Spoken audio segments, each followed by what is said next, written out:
मंत्र शोर नहीं औषधि है। हमारा इतिहास हमें जीने की राह दिखाता है।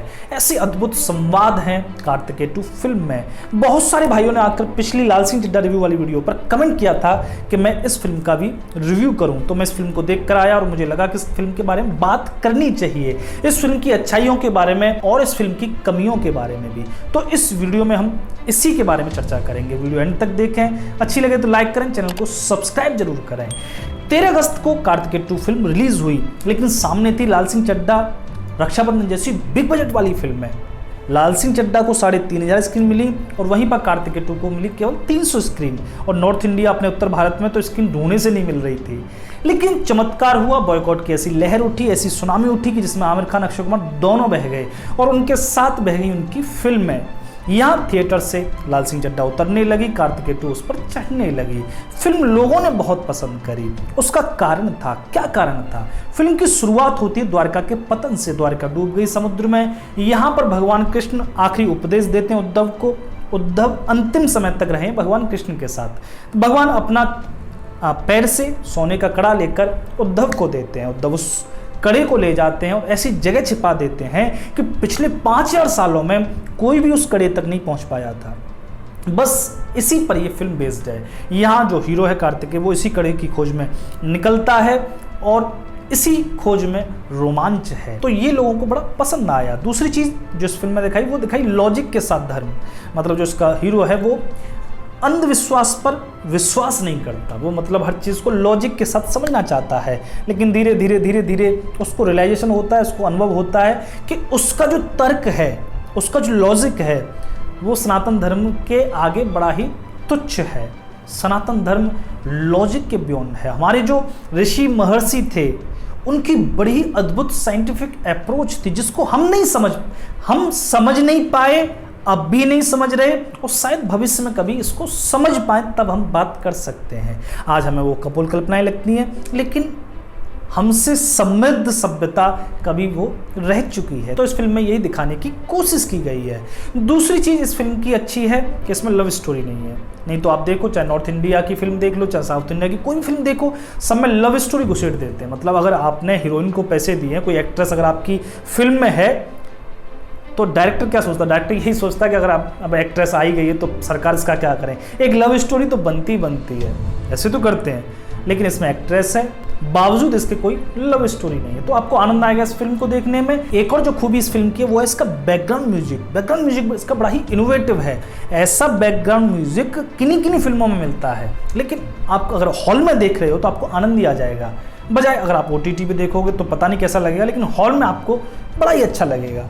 तो मैंने बात करी इस फिल्म की खूबी की, पॉजिटिव साइड की। अब करते हैं इसकी नेगेटिव साइड की, कि इसमें कमी क्या है। इस फिल्म की जो कमी मुझे लगी वो लगी स्क्रिप्ट में। इसकी स्क्रिप्ट बड़ी कमजोर है। लो बजट वाली फिल्म है, 15 करोड़ में बनी है, लेकिन एक्टिंग सबने अच्छी करी, डायरेक्शन पूरा अच्छा है, VFX का इफेक्ट जो उन्होंने दिखाया है बहुत मेहनत से दिखाया है। लेकिन जिसमें मेहनत नहीं लगती वो है स्क्रिप्ट। स्क्रिप्ट बहुत इन्होंने ढीली ढाली कर दी, मतलब सब फिल्म को ऐसे बखेड़ दिया। ये फिल्म आपको अवाक नहीं करती, आपको आश्चर्य में नहीं डालती। जबकि सोचो, ये एक कहते हैं ना डिस्कवरी, एक खोज की फिल्म है पूरी। ऐसी खोजी फिल्मों में तो हमें ऐसे बैठ जाना चाहिए कि अब आगे क्या होने वाला है। लेकिन इस फिल्म को अगर आप देखोगे तो आप एज्यूम कर लोगे यार यही होगा अब आगे, बस एक एंड को छोड़ के। क्योंकि एंड जैसा हम एज्यूम करते हैं, जैसा हम सोच रहे होते हैं कि ऐसा होगा, वैसा नहीं होता। एंड इन्होंने बहुत खराब कर दिया। मैं तभी कह रहा हूँ स्क्रिप्ट की बड़ी कमजोरी रही। जबकि हम फिल्म का शुरुआत लेकर घर नहीं आते, हम फिल्म का एंड घर लेकर आते हैं। लेकिन ये ऐसी फिल्म का एंड है कि इसको लेकर आप घर नहीं पहुँचते, मतलब आपको याद भी नहीं रहेगी। फिल्म बड़े ही गंदे तरीके से इन्होंने एंड कर दी है। क्यों कर दी पता नहीं, लेकिन स्क्रिप्ट और अच्छी लिखी जा सकती थी, जिस पर मेहनत नहीं की गई है।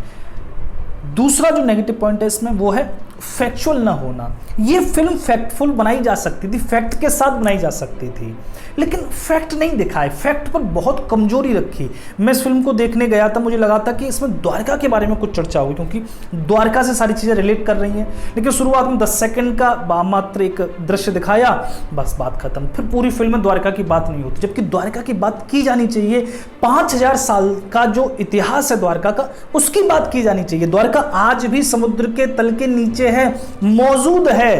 एस.आर. राव जो हमारे आर्कियोलॉजी के बड़े विद्वान थे, एस.आर. राव ने बड़ी खोज की है द्वारिका पर। एस.आर. राव को केवल मंदिर की चोटी मिली थी जो 2 फुट ऊपर निकली हुई थी रेत से द्वारिका में, और जब खोदा गया उस चोटी को भाई नीचे देखे तो सही क्या है, तो वो 7 मंजिला मंदिर निकला था द्वारिका में। ऐसी ऐसी खोजें की गई हैं द्वारिका में, तो आपको द्वारिका के बारे में जरूर पता होनी चाहिए। कुकू एफएम पर द्वारिका की ऑडियो बुक है truth behind the city of Dwarka, बड़ी अद्भुत ऑडियो बुक है जिसको आपको जरूर सुनना चाहिए। इस ऑडियो बुक में कैसे द्वारिका का पतन होता है, कैसे समुद्र में डूबती है और कैसे इसकी खोज हुई, इसके बारे में आपको इसमें विस्तार से जानने को मिलेगा इस ऑडियो बुक में।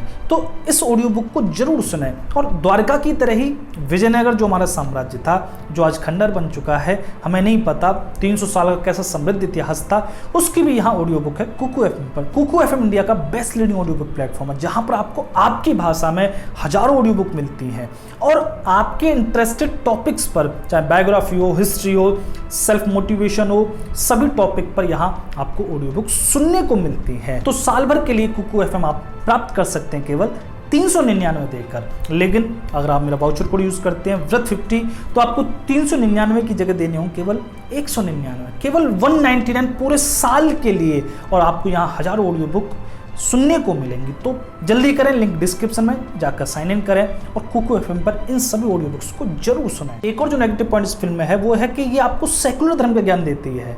मतलब जो कार्तिकेय है वो अपनी एक्ट्रेस के साथ खोजबीन पर निकलता है, तो उनका जो ड्राइवर है इसमें वो सुलेमान है, एक मुस्लिम है, वो जानबूझ के डाला गया है। वो क्यों डाला गया? वो इसलिए डाला गया होगा शायद कि यहाँ की 20% आबादी जो मुस्लिम है वो इस फिल्म को देखने जाएगी, इस फिल्म को सपोर्ट करेगी। वो भाई नहीं करने वाले सपोर्ट, आप कितना भी जोर लगा लो वो सपोर्ट नहीं करेंगे आपको, वो झांकेंगे तक नहीं कि हो क्या रहा है इस थिएटर में, वो लाल सिंह चड्ढा देख रहे हैं सभी। तो उनके लिए शायद ये इसमें किया गया है, लेकिन मैं इसमें तारीफ करूंगा लिखने वाले की कि उसने इसको बेहुदा नहीं होने दिया। मतलब इसमें लिया जरूर है सुलेमान को, लेकिन आपको मजा ही आएगा उसके साथ में, उसको बेहुदा नहीं होने दिया, ज़्यादा ओवर नहीं कर दिया सेकुलर धर्म को।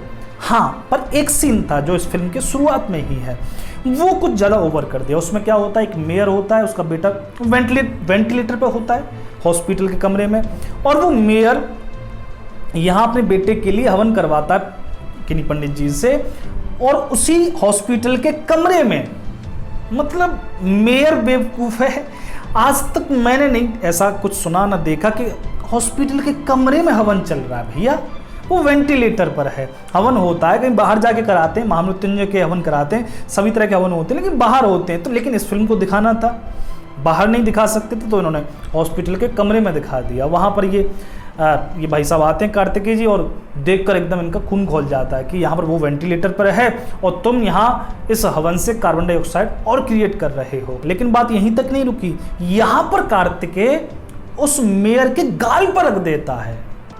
भाई क्या बात कर रहे हो, वो मेयर है और तुम छोटे से डॉक्टर, अभी जूनियर भी नहीं हो ढंग से।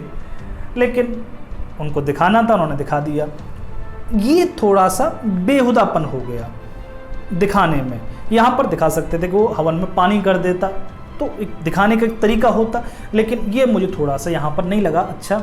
मुझे लगा था कि हवन की थोड़ा सा साइंटिफिक अप्रोच भी बताएंगे ये पूरी फिल्म में। भाई अगर हवन का विरोध किया है, हालांकि अंधविश्वास का विरोध करना चाहिए सभी जगह, हॉस्पिटल के कमरे में हवन नहीं शोभा देता, पर हवन का जो साइंटिफिक अप्रोच है, वैज्ञानिक उसके तथ्य हैं, वो पूरी फिल्म में कहीं नहीं बताया। जबकि हवन सनातन धर्म से, उसकी जड़ों से जुड़ा हुआ है। यज्ञ सनातन धर्म और यज्ञ दोनों पर्यायवाची हैं। तो यज्ञ से, हवन से अच्छाई क्या होती है, अच्छा क्या होता है, ये पूरी फिल्म में नहीं बताया। बस मेयर के गाल पर रख के इन्होंने वो दृश्य खत्म कर दिया। हालांकि इस दृश्य का विरोध इसलिए नहीं हो सकता क्योंकि पूरी फिल्म सनातन धर्म की थीम पर बनी हुई है, तो हम एक दो चीज़ें तो माफ़ कर ही देते हैं। हम तो बहुत सी चीज़ें माफ़ करने वाले हैं, पीके जैसी फिल्में हमने पूरी माफ़ कर दी, तो ऐसी छोटी मोटी चीज़ों का हम ध्यान नहीं रखते। लेकिन स्क्रिप्ट को थोड़ा सा यहाँ सेंसिटिव होना ही चाहिए था।